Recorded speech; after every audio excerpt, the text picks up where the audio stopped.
Une question qui se pose, est-ce que cet accord vient en aide, c'est-à-dire à notre pays, la République démocratique du Congo, en ce qui concerne de réserves de change ou bien la stabilisation du cadre macroéconomique? Effectivement, la FMI, quand elle intervient très souvent, c'est pour trois vocations. D'abord, elle permet la coopération internationale. Elle permet aussi la stabilité des systèmes monétaires internationaux et puis favorise aussi les échanges. Quand FMI intervient dans un pays comme le nôtre, très souvent c'est quand l'équilibre macroéconomique est interrompu. Et cet équilibre macroéconomique est interrompu par rapport à la balance de paiement. Donc, si nous importons plus que nous exportons, il y a un déséquilibre qui s'installe. Et puis, quand nous sommes en crise, donc la crise qui est liée à ce déséquilibre-là, la FMI peut intervenir. Et c'est dans ce cadre-là que la FMI a intervenu dans notre pays avec l'accord de 1,5 milliard actuellement. C'est un apport très important pour le moment parce que nous sommes vraiment dans une crise financière terrible qui a été créée par les désordres politiques, appuyée par la crise sanitaire et aussi la COVID-19 bien sûr, et puis sur le plan international, la COVID-19 aussi a dévasté pratiquement tous les tissus économiques du monde. Donc, parmi les rôles que le FMI doit jouer dans notre pays, c'est aussi cet équilibre macroéconomique qui doit intervenir. Alors, on parle de cet équilibre macroéconomique, vous faites citer l'accord entre FMI et la République démocratique du Congo, mais la question reste très importante à se poser. Est-ce que l'accord, aujourd'hui on peut en être fier, parce qu'on a eu l'argent qu'on possède pour le moment, est-ce que ça ne peut pas nous créer avec le temps de problèmes si ce n'est pas bien calculé? Effectivement. Actuellement, au stade où nous en sommes avec la situation économique, l'intervention des FMI, d'une part, c'est une solution, de l'autre part, crée des problèmes sociaux. Je m'explique. Ok, allons-y. On part d'abord comme solution et on va aller comme un problème dans la société. Effectivement. Quand FMI arrive dans le pays, il amène le fonds. Le fonds, c'est un prêt, au fait. On appelle ça don parce que c'est donné au taux qui défie toute concurrence sur le marché. Ce sont des taux un peu insignifiants, mais c'est un prêt que le pays va rembourser. C'est-à-dire on ne donne pas gratuitement cet argent. Non, non. C'est-à-dire c'est juste... c'est un prêt. C'est comme vous êtes en train de vous faire un prêt sous forme qu'on appelle une dette. C'est une dette à long terme. À long terme. Mais avec un taux très dérisoire. C'est comme ça qu'on appelle ça un don. Parce que sur le marché, ce taux-là est très dérisoire. Donc par rapport au marché, ce taux-là est très inférieur. Quand on nous donne, on appelle ça don. Non. Normalement, c'est un prêt qu'on donne au pays que le pays doit rembourser. Ça va venir renforcer les capacités financières du pays. C'est une bonne chose. Il y a des réformes qui vont se faire et puis il y a l'appui au budget. Nous sommes à 6 milliards, donc comme nous avons encore 1,5 milliard en 3 ans, donc c'est-à-dire 500 millions par an, mais avec les conditionnalités qui accompagnent ce fonds-là, pose des problèmes sociaux. Parce que quand FMI vient, il vous donne des conditionnalités. Il va venir d'abord en appui, et puis il va vous donner des conditionnalités. C'est comme toute banque qui fonctionne, mais au niveau international. Quand il vous donne l'argent, il va venir voir un peu ce que vous allez en faire. Est-ce que ces conditions, M. Ben Tiaboula, est-ce que ces conditions sont toujours respectées par ces pays qui prennent ce prêt? La FMI pose des problèmes, des conditionnalités, et ces conditions sont antisociales. En fait, il va vous demander de réduire la capacité de l'État, donc les salaires, réduire donc le quotidien de l'État congolais. C'est-à-dire que l'État ne saura pas assumer certaines responsabilités régaliennes dont il est responsable. Donc on va lui demander de ne pas payer les salaires des fonctionnaires, par exemple, de ne pas intervenir dans l'armée, sur la sécurité du pays. Donc ces fonds-là sont canalisés dans l'import-export. On va vous dire, vous allez faire des réformes dans le mine, par exemple. Mais c'est pour vous permettre, bien sûr, de tourner avec cet argent dans ce que vous faites d'habitude, donc les mines, mais au moins, vous êtes limité par le moyen coercitif, par exemple, de ce que le FMI vous donne. Vous n'avez pas les mains libres de faire votre politique comme vous l'entendez. Ce qui crée des problèmes sociaux parce que on va réduire le nombre de fonctionnaires, on va réduire les dépenses de l'État, on doit réduire les interventions de l'État, donc la capacité financière de l'État va être réduite et contrôlée. C'est aussi une aliénation, c'est-à-dire que vous êtes maintenant contrôlé par une main qui donne. On vous surveille. Je me rappelle à l'époque de Mobutu, la situation était tellement tendue entre le gouvernement, donc entre la présidence et le FMI, ça crée trop de problèmes dans notre pays. C'est comme ça que chaque fois quand le FMI vient, c'est vrai, il nous vient en aide, ouais. Il nous vient pour nous aider un peu, entre guillemets, mais de l'autre côté, il faut réduire les dépenses de l'État. C'est là où se pose le problème. Ça peut aussi déstabiliser la marche de tout un État.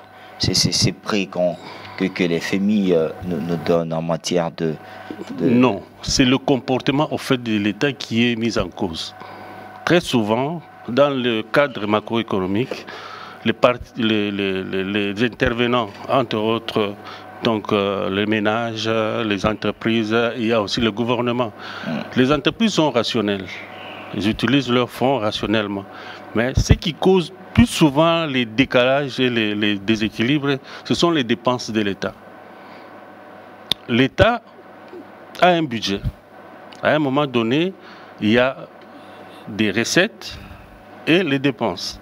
Quand vous avez moins de recettes par rapport à vos dépenses, vous pouvez faire l'appel à ce qu'on appelle planche à billets. C'est-à-dire qu'il y a des réserves.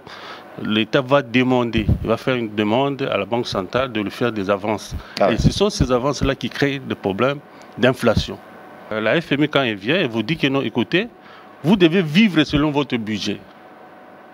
Si vous avez 6 milliards, vous devez vivre selon les 6 milliards. Mais vous savez bien qu'avec la situation actuelle de notre pays, c'est impossible de vivre avec le budget actuellement.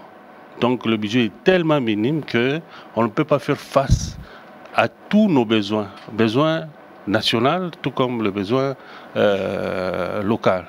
Alors, beaucoup se posent la question, cet argent qu'il y a eu accord FMI République démocratique du Congo, alors l'argent est là, mais dans plusieurs cas, on trouve que le pays qui s'endette au niveau de FMI, ces nations n'avancent pas.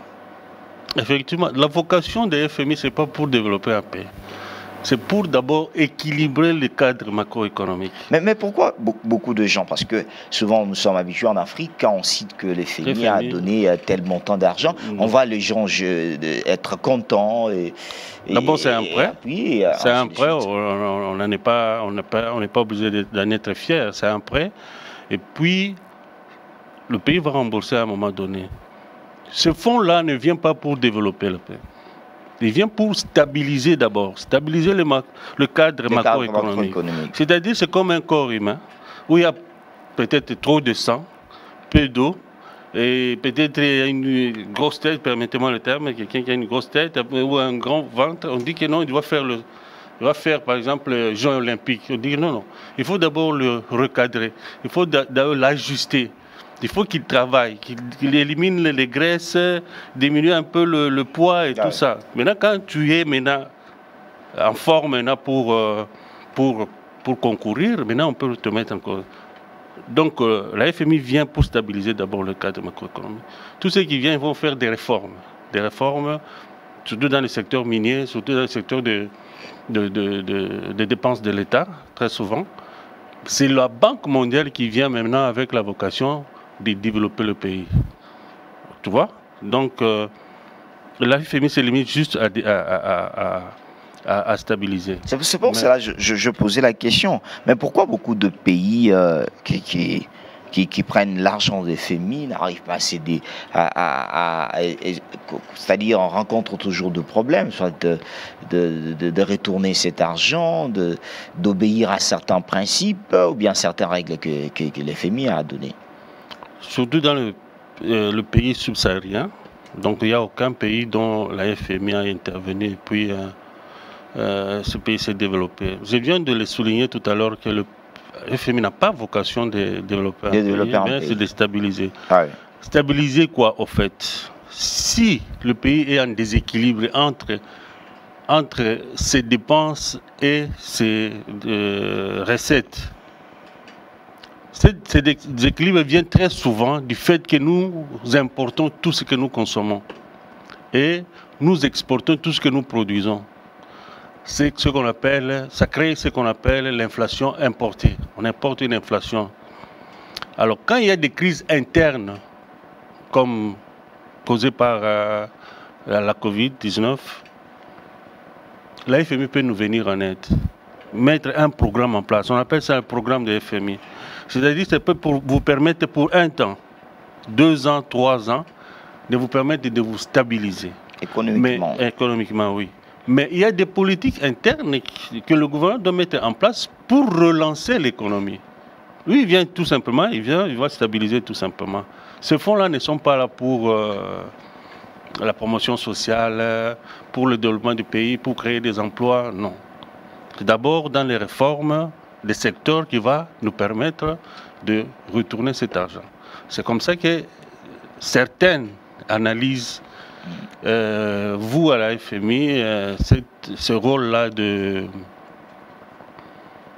néocolonialisme, c'est-à-dire que ce sont les Occidentaux qui viennent dans vos pays, ils s'installent, ils cherchent comment vous exploiter, ils vous donnent leur argent, ils vous disent vous devez utiliser cet argent dans tel secteur et non dans tel autre secteur. C'est-à-dire que vous allez faire les réformes dans le secteur minier, les réformes dans le secteur public et les autres sociales, vous devez vous débrouiller.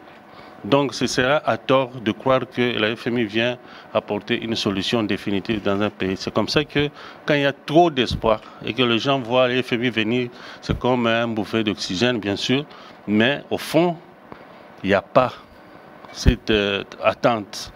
N'arrive pas comme le veut la population en fait. En tant qu'économiste, aussi entrepreneur, est-ce que c'est bien possible de rester toujours dans ces rythmes FMI à la République démocratique du Congo, ou bien il faut ouvrir d'autres angles pour au moins eux-mêmes, c'est-à-dire nous-mêmes, la République démocratique du Congo, arriver à être indépendants? Moi, je ne suis pas d'avis que notre gouvernement doit rester dans le programme de FMI. Parce que ça signifie d'abord, il y a une aliénation. Ça aliène le pays. En fait, nous sommes tributaires. Nous devenons dépendants de la main qui donne. Et on limite nos actions. Moi, je pense que le gouvernement doit faire un effort pour susciter des ressources internes. Par les taxes, par le droit de douane, par l'impôt. Il faut susciter plus les ressources internes. Le FMI vient en aide tout simplement. Il ne faut pas compter éternellement sur le FMI. Parce que le programme de FMI ne développe pas un pays. Je viens de le dire autrement. Un gouvernement responsable doit mettre des réformes en place, doit permettre à ce que les petites et moyennes entreprises puissent évoluer dans un environnement sain qui va leur permettre de produire ce qu'il fallait. Ce qui n'est pas réalisable en République démocratique. Actuellement, ce n'est pas facile parce que nous venons dans une situation un peu très compliquée financièrement. Nous avons traversé 2 ans pratiquement avec tout ce qui est une crise mondiale créée par la Covid-19. Donc ce n'est pas très favorable pour nous, mais le gouvernement est là pour trouver des solutions aux problèmes que pose la population. C'est ça la responsabilité du gouvernement. C'est-à-dire, vous parlez que la République démocratique du Congo ne doit pas encore traîner avec FMI à côté. Il faut créer tout à fait. C'est-à-dire aider ces petites et moyennes entreprises à se développer. Et alors, que faire? Parce qu'aujourd'hui, ces petites et moyennes entreprises se plaignent trop parce qu'elles ne sont pas soutenues par l'État. Ça fait de temps en temps. Les autres se disent parce que peut-être on ne le trouve pas sérieux dans ce qu'ils font. Bon, il y a des entreprises sérieuses au Congo. Mais je crois que c'est le cadre qui ne convient pas. La crise est tellement profonde que ça ne permet pas même aux petites entreprises de bien s'épanouir. D'abord, les entreprises au Congo ne sont pas soutenues par le banque. Il n'y a pas de banque qui accompagne les petites et moyennes entreprises. Et qu'est-ce qui ne fait pas que ces banques n'arrivent pas à accompagner ces entreprises? C'est dû à quoi? Bon, il y a des politiques. Hein, parce que quand la banque, on en a parlé au niveau international, ça répercute aussi au niveau interne. En fait, quand une banque vous donne, vous vient en appui, il faut que vous ayez un projet bancable qui peut vous permettre de retourner cet argent. Alors, il met beaucoup de sécurité à son côté, beaucoup de sûreté. Et ce sont ces barrières-là qui ne permettent pas aux petites et moyennes entreprises d'accéder à ce financement-là. Ils sont disponibles, mais ce sont des conditionnalités dans un environnement incertain qui ne permettent pas à ce que les petites et moyennes entreprises puissent bien évoluer, se développer. Voilà. Alors, on va un peu en parler. On parle toujours, parce que vous avez abordé cette question de petites et moyennes entreprises. Aujourd'hui, est-ce que, lorsqu'on va aider ces petites et moyennes entreprises, doit-on-nous, c'est-à-dire nous, le Congolais, allons-nous penser un jour que nous allons sortir de cette économie extravertie? Oui, c'est possible. C'est possible si nous avons... je ne dis pas que nos dirigeants ne sont pas responsables, mais je dis si nous y mettons un peu beaucoup de sérieux et si nous avons aussi un leadership responsable, c'est possible. Avec un peu de volonté, avec un peu de sacrifices, je peux dire, on peut y arriver. Beaucoup s'en ont sorti, hein. Je ne peux pas citer les pays autour de nous qui sont sortis de leur crise. Pourtant, ils ont fait peut-être 25 ans de guerre, mais ils sont sortis. C'est un peu du sérieux, tout simplement. Dans le leadership congolais, un peu de sacrifice dans la population, et on peut y arriver, c'est possible. On peut y arriver, c'est possible. On reste un peu sur FMI, Fonds monétaire international, la République démocratique du Congo. On se félicite de cet accord, parce que vous-même, vous venez de dire, il faut que la République démocratique du Congo puisse sortir un peu de ces genres d'accords, parce que à chaque fois, nous serons toujours butés à de règles, de conditions, et ainsi de suite. Aujourd'hui, une question que la population veut justement savoir. FMI, République démocratique du Congo, il y a un contrat qui est signé. Est-ce que la RDC arrive toujours à bien utiliser l'argent donné par le Fonds monétaire international, ou bien c'est toujours c'est cet argent qui, je vous dirais qui n'arrive pas à trouver le trace? La plupart des expériences de FMI ici subissent toujours à des problèmes sérieux de comportement gouvernemental. En fait, c'est le gouvernement qui pose problème. C'est le gouvernement pose problème. Il n'arrive pas à tracer un programme objectif. En 2012, la FMI a interrompu son programme brusquement d'ailleurs parce qu'il n'y avait pas de traçabilité dans la cession des mines avec des tierces personnes, avec des tierces. C'est-à-dire que quand il n'y a pas de traçabilité, quand il n'y a pas de transparence dans la gestion, la FMI peut interrompre le programme. C'est-à-dire que chaque fois qu'il y a un problème, je ne pense pas que c'est la FMI, en fait, c'est notre comportement, en fait. Quand je parle de comportement, je parle de comportement gouvernemental. C'est-à-dire les mesures que nous mettons en place, nous devons le respecter. Les accords que nous signons, nous devons le respecter. Et généralement, avec le problème des booms social qui caractérise notre société, ça pose des problèmes. C'est le comportement de la politique, l'intervention de l'homme politique qui pose problème de gestion des fonds alloués par FMI. Ils viennent avec leur bonne foi de nous aider. Mais très souvent, quand ça échoue, c'est très souvent le comportement des interventions du gouvernement, de l'homme politique et tout ça. C'est là où se pose le vrai problème. Alors c'est là où se pose le vrai problème, ça signifie que la RDC n'arrive pas à bien gérer l'argent. Tout à fait. Tout ça, c'est contenu de politique qui n'arrive pas à bien clarifier. Tout à fait. Parce que quand le FMI vient, ils mettent réformes en place. Ils vous disent, par exemple, il ne faut pas faire ça, il faut investir cet argent dans les réformes de mines, il faut investir dans, par exemple, en énergie pour alimenter les industries minières. Il faut mettre cet argent, très souvent, qu'est-ce que nous remarquons? Donc, on utilise cet argent pour des fins politiques. Et puis, ça ne donne pas de résultats. Et est-ce que les conditions données par FMI, ça aide aussi ce pays à se développer, peut-être à lutter contre ce que nous avons dit, la stabilisation du cadre macroéconomique, ou bien ils les font pour profiter leur intérêt au moins d'autres fois? Il y a une forte contraste. Il y a vraiment une forte contraste parce que le besoin réel du pays, ce n'est pas ce que la FMI est en train de financer. Ce dont nous avons besoin, nous avons un plan. Il y avait une crise entre le gouvernement de Mouzé et la FMI, je ne sais pas, vous vous rappelez, parce que le président Kabila, Papa Kabila, avait dit non, nous avons nos besoins, nous savons là où nous devons affecter notre moyen. Mais si vous nous donnez les moyens, il faut nous laisser gérer ça. Lui, il donnait les chances de bien gérer cet argent. C'est-à-dire un FMI. Mais donc la FMI ne vous donne pas, ne vous laisse pas la main libre de faire ce que non. Il vous guide au fait comme des petits garçons. Il vient vous dire que non, écoutez, il ne faut pas limiter, il ne faut pas vous limiter à ça, il faut faire ça, il ne faut pas aller jusqu'à ce point-là. Et très souvent, ça contradit la politique sociale du pays.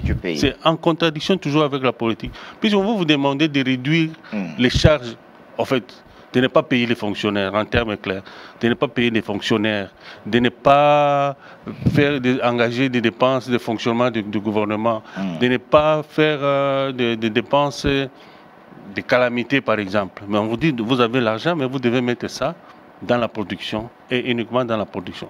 C'est comme si c'est une main qui te donne à gauche, mais à droite, il te dit de travailler pour me remettre. C'est-à-dire qu'ils n'arrivent pas à orienter cet argent dans de vrais projets qui aident la République démocratique du Congo à avoir un peu quelque chose de plus. Ils vont vous dicter les secteurs dans lesquels ils vont intervenir. Et ça vous limite les capacités du gouvernement de bien tourner. Parce que le gouvernement connaît les vrais problèmes qui se posent dans notre pays. Il a un projet, il a un plan. Alors, quand le FMI vient, il ne prend pas en considération votre plan. Ils vont vous demander, non, nous allons entrer en programme pour vous aider à ça.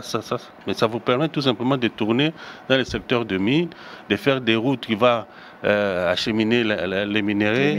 Ils vont vous donner, vous allez intervenir par exemple à Inga pour donner de l'énergie dans le secteur minier. Donc ça va tourner autour de ça. Même des réformes qu'on va vous dire, c'est juste pour vous dire non. Vous, l'État congolais, vous n'avez pas le droit de toucher à cet argent pour payer vos fonctionnaires, pour faire ceci, cela. Donc voilà un peu le contraste qui existe quand le FMI vient. Donc c'est une contradiction aux problèmes sociaux du pays. C'est comme ça qu'on ne peut pas espérer grand-chose sur le plan social. Bon, c'est vrai, peut-être on peut se dire que ça crée un peu d'emploi, mais moi je trouve que c'est l'inverse au fait. L'inverse comment? C'est l'inverse parce que d'abord, quand on dit, dans notre pays, le grand pourvoyeur de fonds, c'est l'État congolais. Vous allez remarquer, quand on paye des fonctionnaires, l'argent circule. Quand on paye des dettes intérieures, l'argent circule. Mais quand le FMI vient, il ne vous dit pas de payer les dettes intérieures, il ne vous dit pas de payer les fournisseurs, il ne vous dit pas de payer des fonctionnaires. On vous dit que non, il faut mettre cet argent dans tel secteur pour que ça produise. Il faut créer des routes pour évacuer les minéraux. Il faut mettre de l'argent dans l'énergie pour produire davantage. Donc les problèmes sociaux, c'est vos problèmes à vous, vous devez les résoudre avec vos moyens. Donc c'est un peu en contradiction par rapport à la politique nationale du pays. C'est comme ça que ça ne marche pas très souvent, parce que tout le monde a jubilé. Nous avons vu sur la 10e rue les gens crier, mais ils attendent quelque chose en retour. Mais quand le gouvernement sera incapable de leur présenter la situation positivement, à un moment donné, ils vont se poser des questions. C'est-à-dire, on peut dire, dans cet accord, il y a les non-dits. Dans les accords, il y a toujours des non-dits. Il y a toujours des non-dits. On va vous imposer certaines conditionnalités. Vous allez les accepter parce que vous êtes en difficulté. Mais en réalité, ce sont les conditionnalités antisociales. Alors, merci. On termine avec ce premier sujet, FMI, République démocratique du Congo. On a compris que mieux vaut peut-être être à l'égard de l'FMI que se prendre en charge, comme on a toujours dit, parce que ces aidants, c'est-à-dire de FMI, n'arrivent pas justement libres comme ça et on vous les donne sans rien en profiter. Alors, qu'est-ce que doit en retirer la République démocratique du Congo? Est-ce que ça va aider la République démocratique du Congo réserve de change? On va un peu parler deuxième sujet, on retourne sur le plan national. Justement, on commence avec baisse de prix d'avion et on annonce déjà avec de vivre avec quelques temps ici. Une question qui se pose, que faire pour maintenir ce cap pour un long moment? Parce que nous sommes habitués en République démocratique du Congo, on peut être content justement pour quelques temps, pour quelques mois, même une année ou 2 ans, mais avec le temps, on pourrait revenir et accuser l'État qu'il n'arrive pas à prendre ses responsabilités. En fait, le rôle du gouvernement n'est pas d'intervenir sur le marché. C'est un peu manque de... Donc le gouvernement ne peut pas intervenir. Dans une économie libre, le gouvernement n'a pas vocation d'intervenir, de fixer le prix. Quand je dis intervenir, c'est peut-être dans un terme péjoratif. C'est-à-dire fixer le prix. Le gouvernement n'a pas vocation de fixer. Il ne peut pas imposer le prix dans une économie libre. Alors qu'est-ce qui se passe? Seulement, le gouvernement peut intervenir. Oui. Dans un secteur bien déterminé pour ajuster un peu, pour trouver l'équilibre social. Je ne sais pas si je me fais comprendre. C'est-à-dire que l'État ne peut pas venir comme ça, comme on a remarqué de la part d'un ministre, porte-parole soit-il, de venir annoncer à la télévision que voilà, désormais tel produit coûte autant. Ça ne pouvait pas se passer comme ça. C'est un manque d'élégance. Le gouvernement ne peut pas imposer, non. Justement. Il faut qu'il y ait il y a beaucoup de moyens par lesquels le gouvernement peut intervenir sur le marché et baisser les prix sans passer par l'imposition des prix.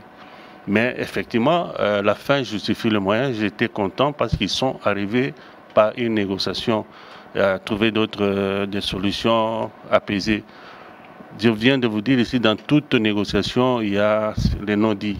Donc il y a une partie que l'État doit céder et l'autre partie doit aussi céder pour le bien-être de la population. Je crois qu'il fallait y aller par négociation que s'imposer. Vous voyez, quand ils se sont mis ensemble, ils ont parlé, ils ont élagué tout ce qui est négatif au prix. Voilà, ils ont trouvé une solution qui peut être trouvée comme salutaire pour la population. Mais malheureusement, je sais que ce n'est pas encore entré en vigueur, mais j'espère bien que ça va assouplir au moins la misère de la population pour l'instant. Mais ce sont des mesures précaires, en fait. Ce sont des mesures momentanées. On ne peut pas s'arrêter là et se contenter de ça. Je crois que le gouvernement, dans toute sa responsabilité, devrait aussi mettre des politiques internes par les petites et moyennes entreprises pour produire à l'interne, faire face à toutes ces importations. Vous savez que les importations annuelles nous prennent, par exemple, 2 à 3 milliards de dollars. C'est pratiquement 30% du budget. Juste pour importer des cure-dents, des papiers mouchoirs, des chinchards.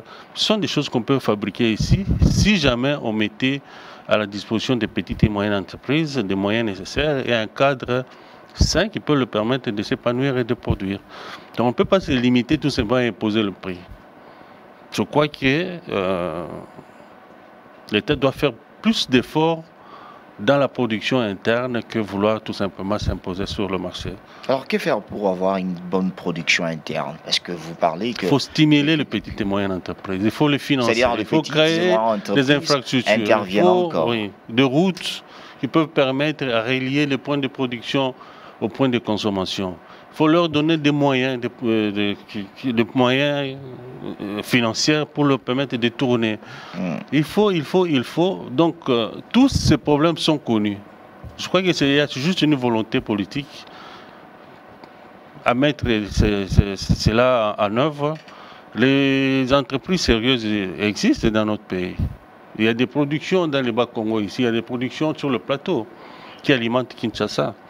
Mais ces gens-là manquent de moyens pour venir, pour alimenter, pour acheminer leur production dans des centres de consommation. Je ne parle pas seulement Kinshasa, il y a des centres de consommation même en Bujima.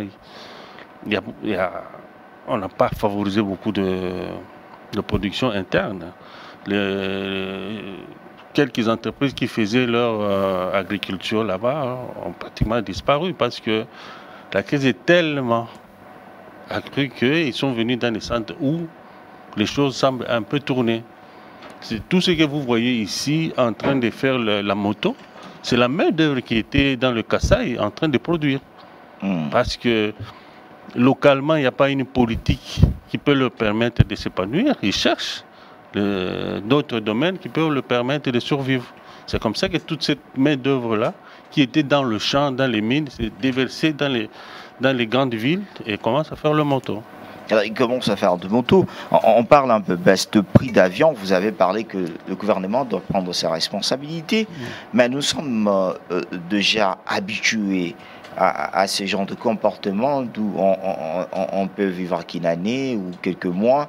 Et je peux dire le privé, qui sont aujourd'hui partenariat avec l'État, arrive à danser. Peut-être que l'État n'arrive pas à prendre ses responsabilités.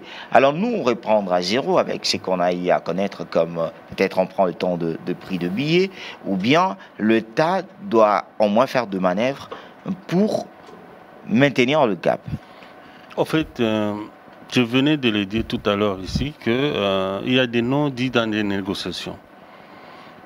C'est que l'État a renoncé à certaines taxes, à certains impôts. Ce qui est son revenu budgétaire. C'est-à-dire que c'est un manque à gagner d'une part aussi. De l'État. Mais oui, mais l'État le fait pour des raisons sociales. C'est pour assouvir un peu à la crise sociale qui est dans le pays. Ils ont commencé par quelque part.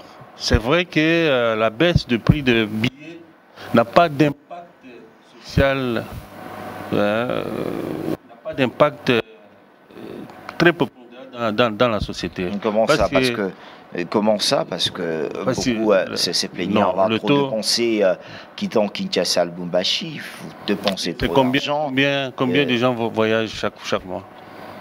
Ce n'est pas toute la population. Ça n'a pas d'impact sur le plan social. Oui, ça n'a pas d'impact sur le plan social. Parce que la masse, le besoin de la masse, ce n'est pas le voyage. Si on pose des questions à 100 Quinois, combien de fois ils ont voyagé à l'extérieur du pays de Kinshasa, vous direz que peut-être c'est 2 seulement qui sont partis. Ils sont sortis 2 fois par an. Donc c'est vrai, c'est bien, on ne peut pas nier ça. Ça peut aider certains secteurs à s'épanouir, mais ils ont commencé quelque part, mais ça n'a pas d'impact sur le plan social. Ce qu'il faudrait peut-être faire, c'est aller dans les biens des nécessités, des premières nécessités qui impactent la société, comme le produit surgelé, comme on vient de le dire, la farine, donc le riz, le lait, le sucre. C'est là où il faut beaucoup plus jouer. Ils ont commencé quelque part, c'est louable. Peut-être ça va s'élargir dans d'autres secteurs, mais les mesures de baisser le prix des billets n'ont pas d'impact sur le plan social. Il n'y a pas d'impact sur le plan social. Alors, que faire justement pour un peu maintenir l'économie de la RDC, une économie un peu pesante comme nous voyons dans des pays qui nous entourent. C'est comme qu'en République démocratique, à chaque fois, on arrive à pleurnicher devant certains de problèmes. Généralement, je voulais souligner ça quand vous m'avez posé la première question. Il faut qu'on se le dise la vérité, l'État ne respecte pas ses engagements de fois. Les engagements avec des entreprises. Dans les non-dits des négociations, il y a certaines responsabilités que l'État a prises. Et l'État n'arrive pas. Vous verrez, à 2-3 mois après, ils ne vont pas respecter ça. Et ça va demander à ses partenaires de revenir sur la case de départ. Et très souvent, quand ça échoue, généralement, c'est l'État qui ne respecte pas ses engagements. Généralement. Parce que les partenaires sont là. Ce sont des privés, ils sont rationnels. Il y a des compensations. On dit que nous baissons le prix, par exemple, de ce char ou bien de billets, mais en contrepartie, vous baissez aussi, par exemple, telle taxe ou tel autre impôt.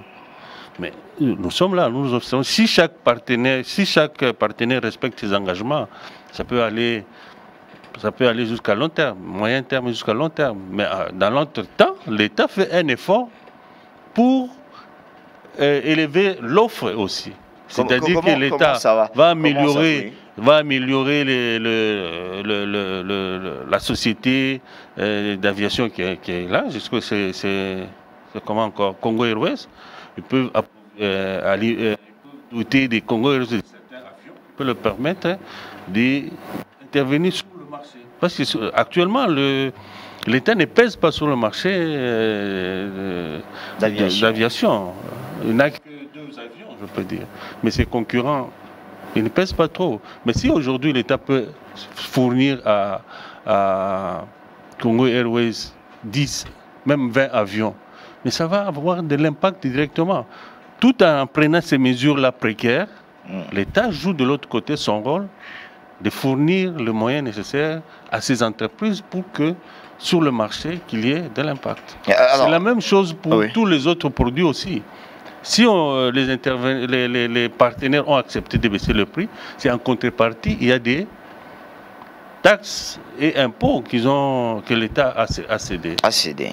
Alors, si l'État ne respecte pas ses engagements à bout d'un certain moment, tout cela va revenir à la case du départ. Mais pendant ce temps ici, l'État doit mettre aussi des politiques économiques en place pour permettre à ce que les petites et moyennes entreprises internes puissent produire et équilibrer aussi l'offre. En fait, c'est élever un peu le niveau de l'offre, améliorer l'offre. C'est ce que l'État doit jouer. Même puisqu'il y a déjà une crise, dans un premier temps, il faut négocier avec ceux-là qui sont déjà dans le secteur. Ils baissent leur prix, bien sûr, mais c'est éphémère, c'est précaire.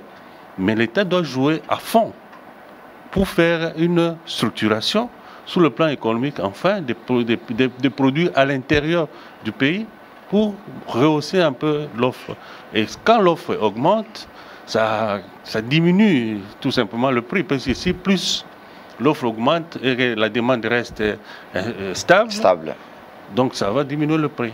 Alors, nous sommes presque à la fin. J'aimerais un peu que vous ajoutez un mot sur cette question. On a un couvre-feu en République démocratique du Congo, Covid qui s'embrasse, mais beaucoup s'inquiètent depuis qu'on a eu à fermer certaines activités pour les autres. Ils s'inquiètent déjà de trop. Ils n'arrivent pas à se faire valoir dans leur famille. Qu'est-ce que vous conseillerez à l'État? Est-ce qu'on doit maintenir, parce que Covid aussi existe, on n'en refuse pas, mais on regarde un peu la population qui est en train de réclamer pour le moment et elle n'arrive pas. Effectivement, nous sommes aussi victimes d'une manière ou d'une autre de ces mesures-là. C'est vrai que c'est salutaire pour la population, la maladie existe et elle tue réellement, mais seulement que quand l'État prend des mesures, il faudrait qu'il y ait des mesures d'accompagnement. Il ne faudrait pas tout simplement de prendre des mesures et puis de les laisser comme ça. Depuis un certain temps, on a observé que les 15 jours qu'on avait repartis pour observer le couvre-feu sont déjà passés, mais l'État reste muet. Et devant sans cette rien situation, dire. Oui, la population s'est prise en charge. Ils sont allés demander aux responsables gouvernementaux qu'il faudrait alléger des mesures pour permettre à certains secteurs de tourner. Ce sont des pères de famille, ce sont des responsables. S'ils doivent rester pendant 3 mois, 4 mois sans fonctionner, tu vois un peu. Donc c'est un secteur aussi qui se tue. C'est un secteur qui peut aussi générer des recettes de l'État, voire même. Donc l'État, tout en prenant des mesures salutaires pour préserver l'état sanitaire, mais de l'autre côté, il doit alléger des mesures pour permettre à certains secteurs de tourner et de générer des recettes qui peuvent permettre aussi à l'État de gagner quelque chose. Alors, de gagner quelque chose, vous allez clôturer par cette question que je vais vous poser. Vous avez juste 30 secondes pour répondre. Que faire, c'est-à-dire en République démocratique du Congo, que doit faire l'État pour au moins maintenir notre monnaie stable? Il faut produire à l'intérieur. Il faut la production interne.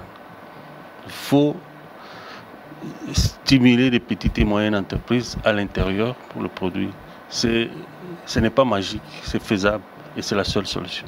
Merci beaucoup, M. Ben Kabola. Je rappelle, vous êtes économiste, stéariste et en même temps entrepreneur congolais. Je vous remercie aussi.